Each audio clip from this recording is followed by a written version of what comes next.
여러분 반갑습니다. 서준영 선생님입니다. 자, 2021년 6월 영어 모의고사 분석을 좀 해보도록 할게요.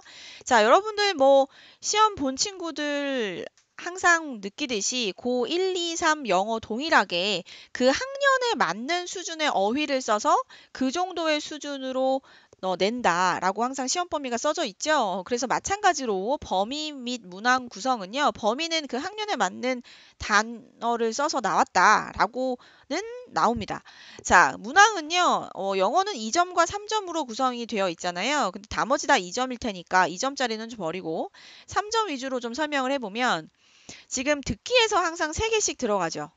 듣기에서 3개씩 들어가고 있기 때문에 듣기에서 뭔가를 놓치면 등급이 하나 떨어질 수 있구나. 이렇게 보셔야 됩니다.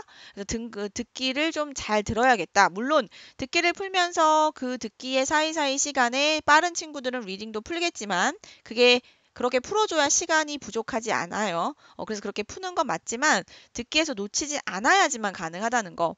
자, 그러면서 이제 듣기에서는 3개씩 공통적으로 나오고 뒤에 이제 리딩에서 다 7개가 3점씩이어서 총 10문항씩 다 3점으로 들어가고 있는데요.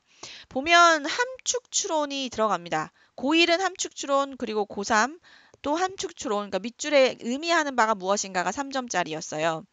그리고 이제 문법 문제, 그리고 뭐 어휘 문제는 고1, 고2 동일하게 3점이었습니다.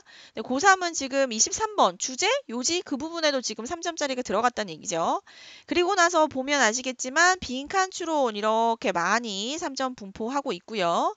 자, 그다음에 뭐 순서 배열이라던가 문장 삽입 같은 경우가 나올 거고, 그리고 그 순서 배열과 문장 삽입 위주의 부분들에 나오는 문제들이죠. 그리고 마지막에 뭐가 고2, 고3 같은 경우는 작문 독해에서 어휘를 물어보는 문제에서 또 한 번 더 3점짜리가 있었구나. 이렇게 보시면 되겠습니다. 자, 그럼 난이도는 어땠는가라고 보면 고1 같은 경우는 사실 3월 모고를 봤던 친구들이 6월을 또 보는 경우도 있었겠지만 거의 3월을 보지 않고 6월을 처음 보는 친구들이 좀 많았을 거라고 보고요. 그런 친구들에게 있어서는 체감 난이도는 많이 높았을 것이라 봅니다.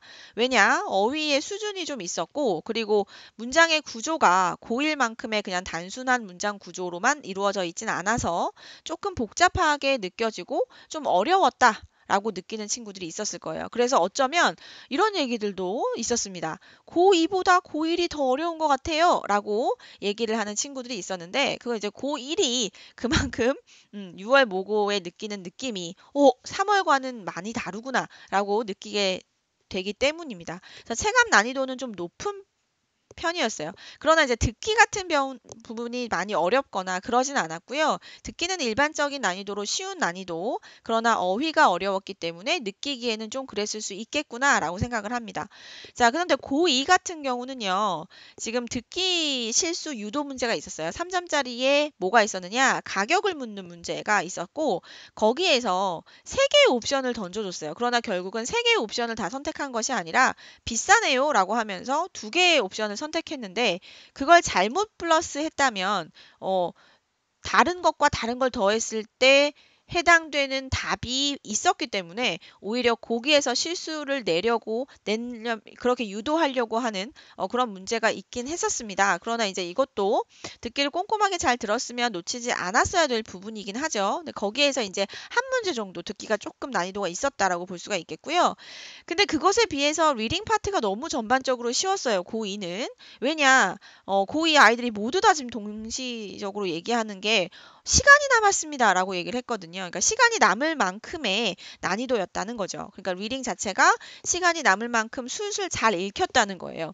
자, 그만큼 어려운 문장 구조도 없었고 어휘가 그렇게 많이 어렵다. 이 단어는 뭐지? 이렇게 느끼는 리딩이 없었다는 겁니다. 그래서 1등급이 많을 것으로 예상을 합니다. 물론 영어는 절대평가라 나중에 퍼센테이지가 나오게 되겠죠. 분석한 결과로. 근데 1등급의 예상이 많을 것이다. 라고 예상을 하고요. 그래서 그거를 예상하면서 어떤 결과까지가 왜 예측이 되느냐? 11월 모고는 많이 어렵겠구나. 이게 예측이 되죠. 오히려 고2 3월보다 지금 6월이 더 쉬웠기 때문에 11월 모고는 좀 난이도가 높여서 나오지 않을까 이런 생각을 하게 됩니다. 자, 그다음에 고3 같은 경우는요. 이제 한국 교육평가원 그죠? 거기서 이제 수능 수능을 내시는 그런 기관에서 지금 낸 6월 모고라 되게 많이 집중해서 봤을 텐데요. 듣기는 전반적으로 평이한 수준이었어요. 3월 모고처럼 낚는 문제라던가 그런 건 좀 없었습니다. 자, 그러나 리딩이 좀 어휘 수준이 있었어요. 그래서 리딩 자체에 단어가 어려운 단어가 들어갔고 그리고 또 뭐죠? 지문이 조금 길어졌죠. 그래서 조금 길었기 때문에 체감 난이도는 높았을 것이다라고 보여집니다.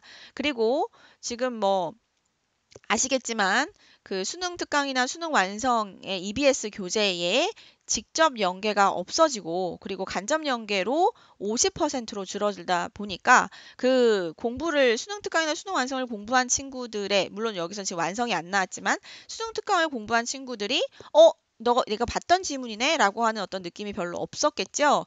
그래서 더 난이도가 높게 느껴지지 않았나 그렇게 생각을 합니다. 그러다 보니까 당연히 시간의 배분이 되게 중요했고요.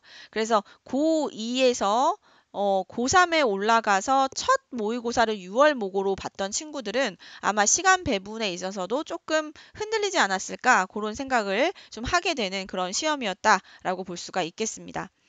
자, 그러면 이제 뭐 영어는 항상 절대평가라, 그죠? 목표 등급별 전략에 대한 얘기를 좀 해보면요. 절대평가다 보니까 그 90점 이상만 되면 만점으로 우리가 볼 수가 있잖아요. 그래서 조금 더 쉽다. 다른 과목들에 비해서는 왜냐면 상대평가가 아니니까 내가 어쨌든 어느 정도만 하면 되는 거니까요. 그죠?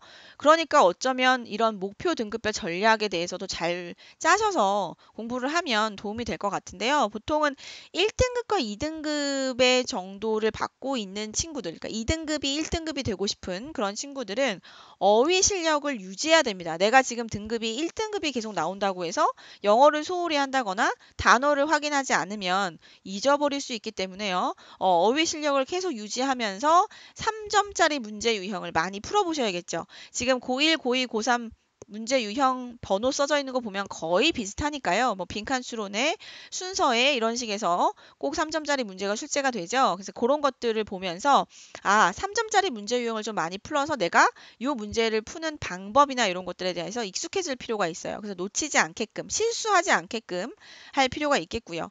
3, 4등급 친구들 같은 경우에는 당연히 어휘 실력을 키워야 됩니다.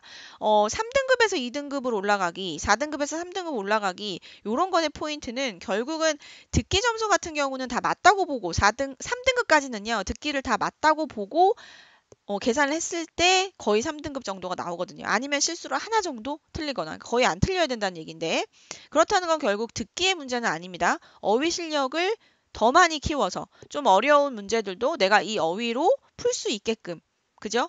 그런 어휘 실력을 키워야 할 거고 시간 조절이 연습이 좀 돼야 될 거예요. 그러다 보니까 여러분들은 마지막에 그러니까 쉬운 문제 2점짜리 문제들 다 풀고 마지막에 3점짜리 위주로 풀어서 시간 조절을 좀 연습하는 그런 연습이 좀 필요할 거고요.